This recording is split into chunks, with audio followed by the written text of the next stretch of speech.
ಅದು ರೂಲ್ಸ್ ಮಾಡಿದ್ದಾರೆ, ಅದನ್ನು ಪಾಲಿಸ್ರಿ ಅಂತೇಳಿ ನಮ್ಮ ಭೀಮಪ್ಪ ಗಡಾದವರು ಇವ್ರಿಗೆ ನೋಟಿಸ್ ಕೊಟ್ಟು ಕೇಳಿದ್ದಾರೆ.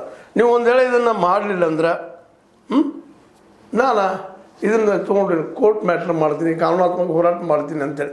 ಅಂದರೆ ವಿಶೇಷವಾಗಿ ಈ ಒಂದು ಏನು 10 ವರ್ಷದ ಮೇಲ್ಪಟ್ಟಿದ್ದಂಥ ನಿರ್ದೇಶಕರಿದ್ದಾರೆ ಅವ್ರಿಗೆ ಅವಕಾಶ ಕೊಡೋದು ಬೇಡ ಅನ್ನುವಂಥ ಒಂದು ನೆಲೆಗಟ್ಟಿನಲ್ಲಿ, ಅದರಲ್ಲೂ ಮುಖ್ಯವಾಗಿ RBI ಡೈರೆಕ್ಟರ್ ಇದ್ದರೂ ಸಹಿತ ಇದು ಮುಂದುವರೆದ, ಇದು ನಿಲ್ಲಬೇಕು ಅನ್ನುವಂಥ ಒಂದು ಏನಪ್ಪ ಅಂತಂದ್ರೆ ಸದುದ್ದೇಶದಿಂದ ಈ BMC ಗಡಾದವರು ಈ ಒಂದು ಅರ್ಜಿ ಸಲ್ಲಿಸಿದ್ದಾರೆ. ಒಂದು ವೇಳೆ ಬೆಳಗಾವಿ DCC ಬ್ಯಾಂಕ್ನಲ್ಲಿ 10 ವರ್ಷಕ್ಕಿಂತ ಹೆಚ್ಚಿನ ಅವಧಿಗೆ ನಿರ್ದೇಶಕರಾಗಿರುವವರನ್ನು ಅನರ್ಹಗೊಳಿಸುವಂತೆ ನಾವು ಮನವಿ ಮಾಡಿದ್ದೆವು. ನಬಾರ್ಡ್ ಬ್ಯಾಂಕಿನ ಸೂಚನೆಯನ್ನು ಈಗ ಪಾಲಿಸದಿದ್ದರೆ ಕಾನೂನಾತ್ಮಕ ಹೋರಾಟ ಮಾಡುತ್ತೇವೆ. ನಬಾರ್ಡ್ದಾಯಿತು, RBI ಆಯಿತು, ಡೈರೆಕ್ಷನ್ ಐತಿ. ಇದನ್ನು ನೀವು ಇದ್ರ ಪ್ರಕಾರ ಈ ಏನು 10 ವರ್ಷ ಆದಂಥವ್ರು ಇದ್ದಾರೆ ಎಲ್ಲ ಕಡೆ ಎಲ್ಲ ಬ್ಯಾಂಕ್ಗಳಲ್ಲಿ ಅವರನ್ನು ನೀವು ಮಣಿ ಕಳಿಸುವಂಥದ್ದು, ತೆಗೆದು ಹಾಕುವಂಥದ್ದು, ಮತ್ತೆ ಒಂದು ಪೀರಿಯಡ್ ಅಂತ ಮಾತು ಬರಬೇಕು, ಬಂದು ನಡೀತಿದ್ದಂತ ಏನೋ ಕಾನೂನುಗಳಿದ್ದಾವೆ, ಅಷ್ಟಾದ್ರೂ ಮಾಡಲಿಲ್ಲ.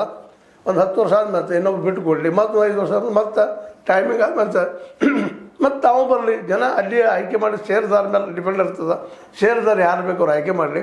ಆದರೆ 10 ವರ್ಷದಾಗ ಅಟ್ಲೀಸ್ಟ್ ಒಮ್ಮೆ ಆದರೂ ಹೊರಗೆ ಹೋಗಲಿ ಅನ್ನೋದು ಇಲ್ಲಿಯ ಒಂದು ಉದ್ದೇಶ. ಇಷ್ಟ ಯಾಕಂದ್ರೆ ಕೇವಲ ಅಧಿಕಾರ ಒಬ್ಬರಿಗೆ ಉಳಿಬಾರ್ದು ಅನ್ನುವಂಥದ್ದು ಒಳ್ಳೆಯ ಅಭಿಪ್ರಾಯದ ಒಳ್ಳೆಯ ವಿಚಾರದ.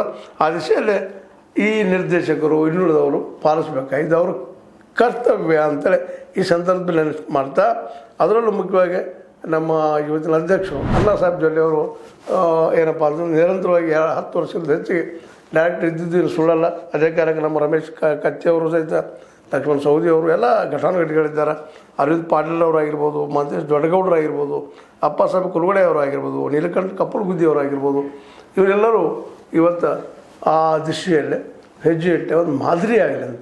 ಉಳಿದ ಬ್ಯಾಂಕ್ಗಳಿಗೂ ಸಹಿತ ಮಾದರಿ ಆಗಲಿ. ಎಷ್ಟೋ ಕಡೆ ಈ ಕೋಆಪರೇಟಿವ್ ಬ್ಯಾಂಕ್ದೊಳಗೆ 10 ವರ್ಷಕ್ಕೂ ಮೇಲ್ಪಟ್ಟಾದಂಥ ನಿರ್ದೇಶಕರಿದ್ದಾರೆ. ಅವ್ರಿಗೆ ಇವರು ರಾಜೀನಾಮೆ ಕೊಡುವ ಮೂಲಕ ಒಂದು ಆದರ್ಶ ಆಗಲಿ ಅನ್ನುವಂಥದ್ದು ಇವರು ಇಚ್ಛೆ ನಮ್ಮ ಗಡಾದವ್ರದ್ದು. ಆದರೆ ಅವ್ರು ಬಿಡ್ತಾರ ಅಧಿಕಾರವನ್ನು ಅನ್ನೋದು ಸಹಿತ ಅಷ್ಟ ಪ್ರಶ್ನೆ ಅಲ್ಲ. ಯಾಕಂದ್ರೆ ಅಧಿಕಾರ ಸೂಚನೆ ಹಂಗಿರ್ತದೆ. ಆ ಅಧಿಕಾರವನ್ನು ಬಿಡೋದಪ್ಪ ಅಂತಂದ್ರೆ ಮೈ ಮೇಲೆ ಮೂಳು ಬಂದಂಗೆ ಆಗ್ತಿರ್ತದೆ. ಬಟ್ ಡೈರೆಕ್ಷನ್ ಮಾತ್ರ ಇದ್ದಿದ್ದೇನು ಸುಳ್ಳಲ್ಲ. RBI ಇದ್ದು, ಅದೇ ಕಾಲಕ್ಕೆ ನಬಾರ್ಡ್ದು, ಮತ್ತೇನಿಲ್ಲ. ಇದರಲ್ಲಿ ಆದಷ್ಟು ಪಾರದರ್ಶಕವಾಗಿ ಪ್ರಾಮಾಣಿಕವಾಗಿ ಸಂಸ್ಥೆಗಳು ನಡೀಲಿ. ಅದೇ ಕಾಲಕ್ಕೆ ಬೆಳವಣಿಗೆ ಆಗಲಿ. ಈಗೇನು ದಿವಾಳಿ ಹೇಳ್ತಾ ಇದ್ದಲ್ಲ ತಪ್ಪಲಿ ಅನ್ನೋದು ಒಂದು ಸದುದ್ದೇಶ.